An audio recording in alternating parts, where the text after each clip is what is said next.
नमस्कार साथियों, आप सभी का एक बार फिर से स्वागत है। दोस्तों, हम देख रहे हैं बेटों वाली विधवा। यह जो कहानी है प्रेमचंद जी की कहानी है, जिसमें हम आए हैं कि जो फूलमती रहती है उसके चारों पुत्रों ने मिलकर उससे बाग को बिचवा लिया, हामी भरवा ली। और फूलमती की एक बेटी रहती है जिसका नाम है कुमुद। तो कुमुद का विवाह वो दूसरे व्यक्ति से करवाना चाहते हैं उनके पुत्र। पर जो कुमुद है, फूलमती जो है, वह उनका विवाह उसी व्यक्ति से कराना चाहते हैं जो पहले हामी भरा गया था। तो फूलमती जो है वो कहती है, और इसी बात पर कलह हो जाता है, क्योंकि फूलमती चाहती है कि उनकी पुत्री का विवाह मुरारी लाल से हो जाए, लेकिन उनके जो बच्चे चाहते हैं वो चाहते हैं कि कुमुद का विवाह दीनदयाल से हो जाए। मुरारी लाल को ज़्यादा पैसा देना पड़ेगा दहेज में और दीनदयाल को कम पैसा देना पड़ेगा। इस कारण जो है उनके पुत्र दीनदयाल को से शादी करने के लिए जिद करते हैं। तो इसी बात पर फूलमती और उनके पुत्रों में बहस हो जाती है। तो फूलमती ने कहा कि माँ बाप की कमाई में बेटी का हिस्सा भी है। तुम्हें 16,000 का एक बाग मिला, 25,000 का एक मकान, 20,000 नकद में, क्या 5,000 भी कुमुद का हिस्सा नहीं है? कामता ने नम्रता से कहा। कामता प्रसाद जो कि बड़ा बेटा है फूलमती का, वे कहता है, अम्मा, कुमुद आपकी लड़की है तो हमारी बहन है। आप 2-4 साल में प्रस्थान कर जाएंगी, पर हमारा और उसका बहुत दिनों तक का संबंध रहेगा। तब यथाशक्ति कोई ऐसी बात न करेंगे जिससे उसका अमंगल हो। लेकिन हिस्से की बात कहती हो तो कुमुद का हिस्सा कुछ नहीं। दादा जीवित थे तब और बात थी, वह उसके विवाह में जितना चाहते खर्च करते, कोई उनका हाथ न पकड़ सकता था। लेकिन अब तो हमें एक एक पैसे की किफ़ायत करनी पड़ेगी। आगे कहता है कि जो काम 1,000 में हो जाए उसके लिए 5,000 खर्च करना कहाँ की बुद्धिमानी है। अब उमानाथ ने इसकी बात को सुधारा। 5,000 क्यों, 10,000 कहिए। फिर आगे कामता ने भौएं सिकोड़ कर कहा, नहीं, मैं 5,000 ही कहूँगा। एक विवाह में 5,000 खर्च करने की हमारी हैसियत नहीं है। फूलमती ने जिद पकड़कर कहा, विवाह तो मुरारी लाल के पुत्र से ही होगा, चाहे 5,000 खर्च हो चाहे 10,000। मेरे पति की कमाई है, मैंने मर मर कर जोड़ा है, अपनी इच्छा से खर्च करूंगी। तुम्ही ने मेरी कोख से नहीं जन्म लिया, कुमुद भी उसी कोख से आई है। मेरी आंखों में तुम सब बराबर हो, मैं किसी से कुछ मांगती नहीं। तुम बैठे तमाशा देखो, मैं सब कुछ कर लूँगी। 20,000 में 5,000 कुमुद का है। तो कामतानाथ को अब कड़वे सत्य की शरण लेने के सिवा और कोई मार्ग न रहा। वह बोला, अम्मा, तुम बरबस बात बढ़ाती हो। जिन रुपयों को तुम अपना समझती हो वह तुम्हारे नहीं हैं, हमारे हैं। तुम हमारी अनुमति के बिना उनमें से कुछ नहीं खर्च कर सकती। फूलमती को जैसे सर्प ने डस लिया। क्या कहा? फिर तो कहना। मैं अपने ही संचय रुपये अपनी इच्छा से नहीं खर्च कर सकती। तो कामतानाथ कहता है कि वह रुपये तुम्हारे नहीं हैं, हमारे हो गए। फूलमती कहती है, तुम्हारे होंगे लेकिन मेरे मरने के पीछे। तो कामतानाथ कहता है, नहीं, दादा के मरते ही हमारे हो गए। अब उमानाथ ने बेहयाई से कहा, निर्लज्जता से कहा, अम्मा, कानून कायदा तो जानती नहीं, नाहक उलझती है। फूलमती क्रोध विह्वल होकर बोल पड़ी, भाड़ में जाए तुम्हारा कानून, मैं ऐसे कानून को नहीं मानती। तुम्हारे दादा ऐसे कोई बड़े धन्ना सेठ न थे। मैंने ही पेट और तन काट कर यह गृहस्थी जोड़ी है, नहीं आज बैठने को छां न मिलती। मेरे जीते जी तुम मेरे रुपये छू नहीं सकते। मैंने तीनों भाइयों के विवाह में 10-10 हजार खर्च किए हैं, वहीं मैं कुमुद के विवाह में भी खर्च करूँगी। तो कामतानाथ भी गर्म हो गया और वह बोलता है, वह कहता है कि आपको कुछ भी खर्च करने का अधिकार नहीं है। उमानाथ ने बड़े भाई को डांटा, आप खामख्वा अम्मा के मुंह लगते हैं भाई साहब। मुरारी लाल को पत्र लिख दीजिए कि तुम्हारे यहाँ कुमुद का विवाह ना होगा, बस छुट्टी। तो इस तरह से वे आगे कहते हैं कि यह कायदा कानून तो जानती नहीं है, व्यर्थ ही बहस करती है। अब फूलमती ने संयमित स्वर में कहा, अच्छा क्या कानून है, जरा मैं भी तो सुनूं। अब उमा ने निरीह भाव से कहा, कानून यही है कि बाप के मरने के बाद जायदाद बेटों की हो जाती है, माँ का हक केवल रोटी कपड़े का है। अब फूलमती ने तड़प कर पूछा, किसने यह कानून बनाया है?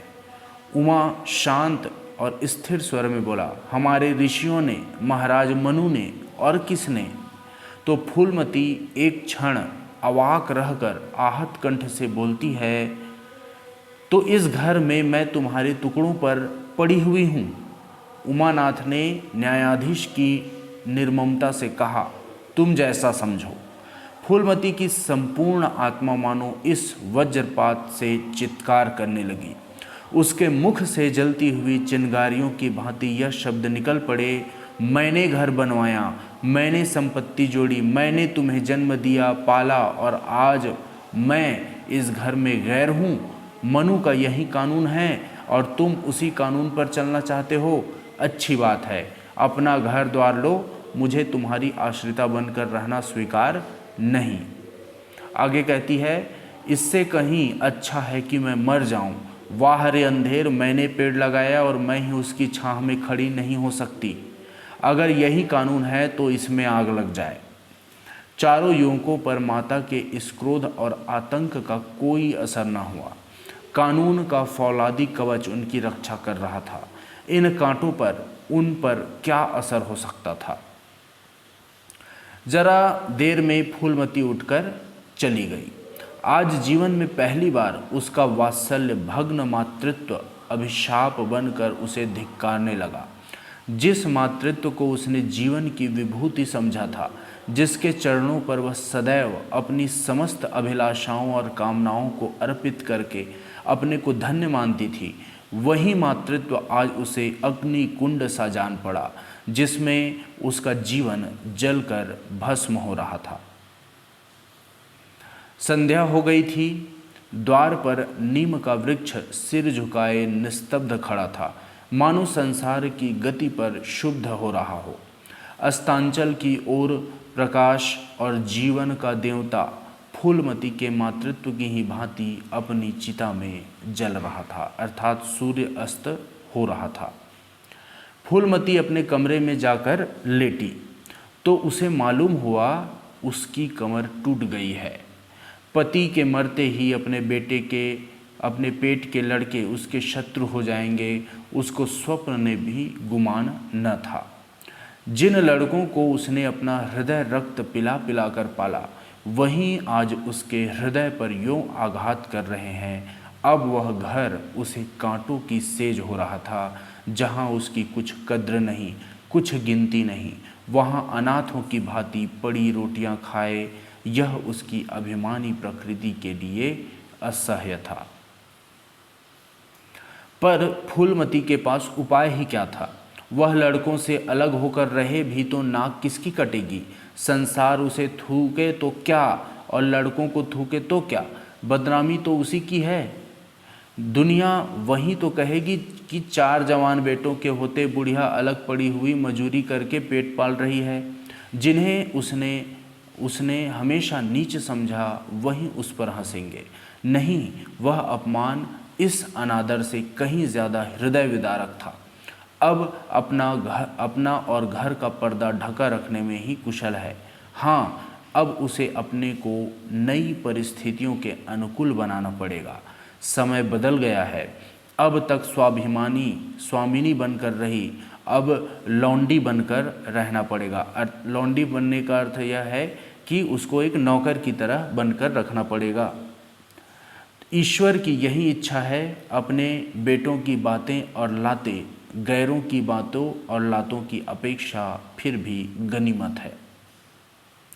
इस तरह फूलमती बड़ी देर तक मुंह ढांपे अपनी दशा पर रोती रही। सारी रात इसी आत्मवेदना में कट गई। शरद का प्रभात डरता डरता उषा की गोद से निकला, जैसे कोई कैदी छिपकर जेल से भाग आया हो। फूलमती अपने नियम के विरुद्ध आज तड़के ही उठी। रात भर में उसका मानसिक परिवर्तन हो चुका था। सारा घर सो रहा था और वह आंगन में झाड़ू लगा रही थी।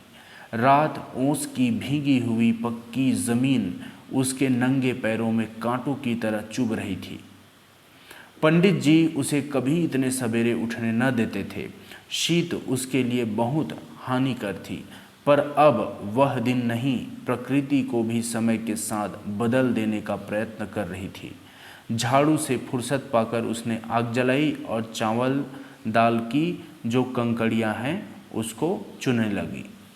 कुछ देर में लड़के जागे, बहुएं उठी। सभी ने बुढ़िया को सर्दी में सुखड़े हुए काम करते हुए देखा। उसको देखकर किसी पर दया नहीं आई, किसी को दया नहीं आई, पर किसी ने यह नहीं कहा कि अम्मा क्यों हलाकान होती हो। शायद सब के सब बुढ़िया के इस मान मर्दन पर प्रसन्न थे। आज से फूलमती का यही नियम हो गया कि जी तोड़कर घर का काम करना और अंतरंग नीति से अलग रहना। उसके मुख पर जो एक आत्मगौरव झलकता रहता था, उसकी जगह अब गहरी वेदना छाई हुई नजर आती थी। जहाँ बिजली जलती थी वहाँ अब तेल का दिया टिमटिमा रहा था, जिसे बुझा देने के लिए हवा का एक हल्का सा झोंका काफ़ी था। बाकी है। अब आगे देखते हैं आगे क्या होता है। मुरारी लाल को इनकारी पत्र लिखने की बात पक्की हो चुकी थी, अर्थात मुरारी लाल जो है उसको शादी के लिए मना कर रहे हैं उनके जो बेटे। दूसरे दिन पत्र लिख दिया गया। दीनदयाल से कुमुद का विवाह निश्चित हो गया। दीनदयाल की उम्र 40 से कुछ अधिक थी, मर्यादा में भी कुछ हेठे थे, पर रोटी दाल से खुश थे। बिना किसी ठहराव के विवाह करने पर राजी हो गए, अर्थात बिना किसी दहेज के विवाह करने पर राजी हो गया दीनदयाल। तिथि नियत हुई, बारात आई, विवाह हुआ और कुमुद विदा कर दी गई। फूलमती के दिल पर क्या गुजर रही थी इसे कौन जान सकता है। कुमुद के दिल पर क्या गुजर रही थी इसे कौन जान सकता है। पर चारों भाई बहुत प्रसन्न थे, मानो उनके हृदय का कांटा निकल गया हो। ऊंचे कुल की कन्या मुंह कैसे खोलती। भाग्य में सुख भोगना लिखा होगा, सुख भोगेगी, दुख भोगना लिखा होगा, दुख झेलेगी। हरी इच्छा बेकसों का अंतिम अवलंब है। घर वालों ने जिससे विवाह कर दिया उसमें 1000 ऐब हो तो भी वह उसका उपास्य, उसका स्वामी है। प्रतिरोध उसकी कल्पना से परे था। फूलमती ने किसी काम में दखल न दिया। कुमुद को क्या दिया गया, मेहमानों को कैसा सत्कार किया गया, किसके यहाँ से न्योते में क्या आया, किसी बात से भी उसे सरोकार न था। उससे कोई सलाह भी ली गई तो कहा, बेटा तुम लोग जो करते हो अच्छा ही करते हो, मुझसे क्या पूछते हो, यह कह दी।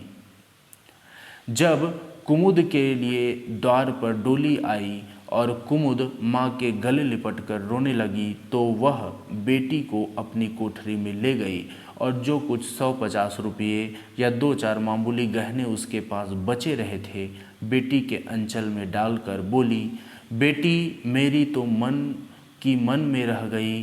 नहीं, क्या आज तुम्हारा विवाह इस तरह होता, तुम इस तरह विदा की जाती। इस तरह से वह कुमुद को बोलती है। आज तक फूलमती ने अपने गहनों की बात किसी से नहीं कही थी।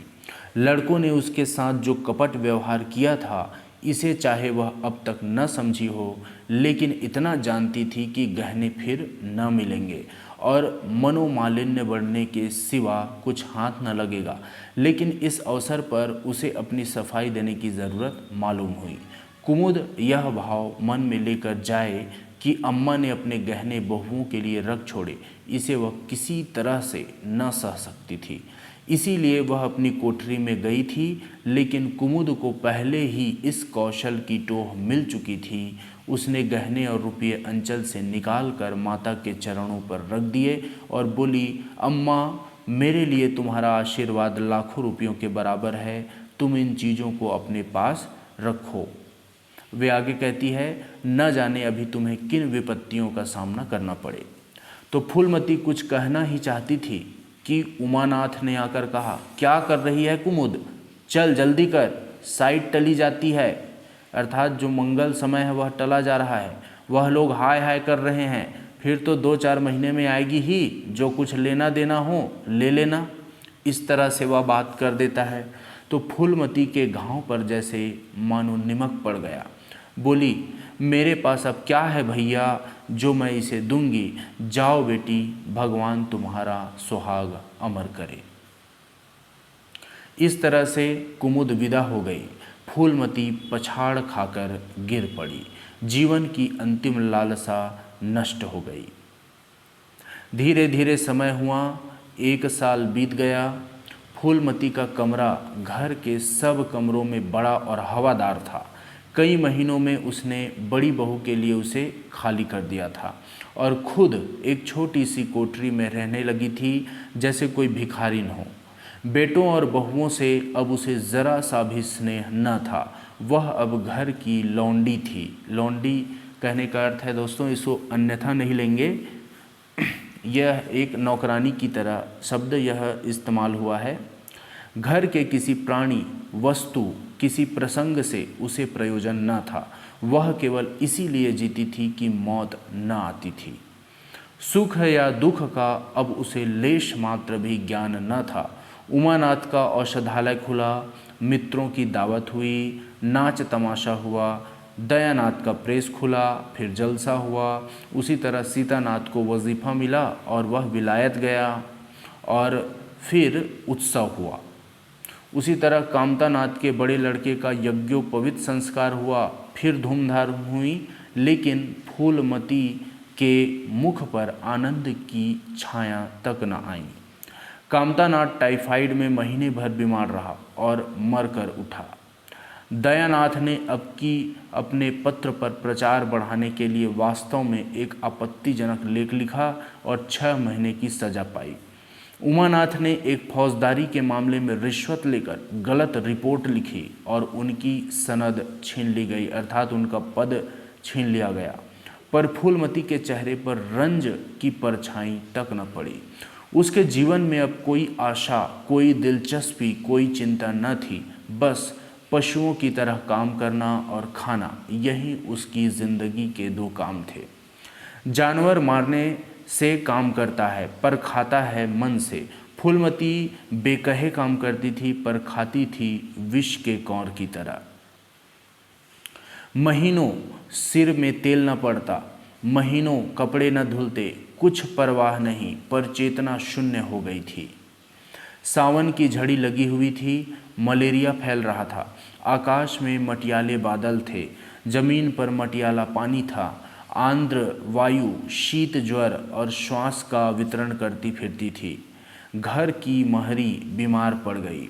फूलमती ने घर के सारे बर्तन मांजे, पानी में भीग भीग कर सारा काम किया, फिर आग जलाई और चूल्हे पर पतीलियां चढ़ा दी। लड़कों को समय पर भोजन तो मिलना ही चाहिए। सहसा उसे याद आया, अचानक उसे याद आया कि कामतानाथ नल का पानी नहीं पीते। उसी वर्षा में गंगा जल लाने वह चली गई। अब कामतानाथ ने पलंग पर लेटे लेटे कहा, रहने दो अम्मा, मैं पानी भर लाऊंगा, आज महरी खूब बैठ रही। फूलमती ने मटियाले आकाश की ओर देखकर कहा, तुम भीग जाओगे बेटा, सर्दी हो जाएगी। कामतानाथ बोले, तुम भी तो भीग रही हो, कहीं बीमार न पड़ जाओ। फूलमती निर्मम भाव से बोली, मैं बीमार न पड़ूंगी, मुझे भगवान ने अमर कर दिया है। उमानाथ वहीं बैठा था। उसके औषधालय में कुछ आमदनी न होती थी, इसीलिए बहुत चिंतित रहता था।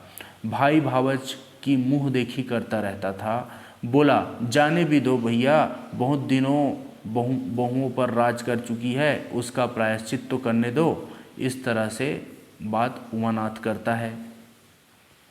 गंगा बढ़ी हुई थी, अर्थात उसका पानी बहुत बढ़ा हुआ था, जैसे समुद्र हो। क्षितिज सामने के कुल से मिला हुआ था। किनारे के वृक्षों की केवल फुनगियाँ पानी के ऊपर रह गई थी। घाट ऊपर तक पानी में डूब गए थे। फूलमती कलसा लिए नीचे उतरी। पानी भरा और ऊपर जा रही थी कि पाँव फिसला, संभल न सकी, पानी में गिर पड़ी। पल भर हाथ पांव चलाए, फिर लहरें उसे नीचे खींच ले गई। किनारे पर दो चार पंडे चिल्लाए, अरे दौड़ो, बुढ़िया डूबी जाती है। दो चार आदमी दौड़े भी, लेकिन फूलमती लहरों में समा गई थी, उन बलखाती हुई लहरों में जिन्हें देखकर हृदय कांप उठता था। एक ने पूछा, यह कौन बुढ़िया थी? कहता है, अरे वही पंडित अयोध्यानाथ की विधवा है। अयोध्यानाथ तो बड़े आदमी थे। हाँ थे तो, पर इसके भाग्य में ठोकर खाना ही लिखा था। उनके तो कई लड़के बड़े बड़े हैं और सब कमाते हैं। हाँ सब हैं भाई, मगर भाग्य भी तो कोई वस्तु है। तो इस तरह से दोस्तों, इस वाक्य के साथ ही हमारा जो यह कहानी है बेटों वाली विधवा, यह समाप्त हो जाता है। इसके बाद प्रेमचंद जी की एक नई कहानी के साथ मैं आपके सामने प्रस्तुत हो जाऊंगा। तब तक के लिए आप सभी को बहुत बहुत धन्यवाद।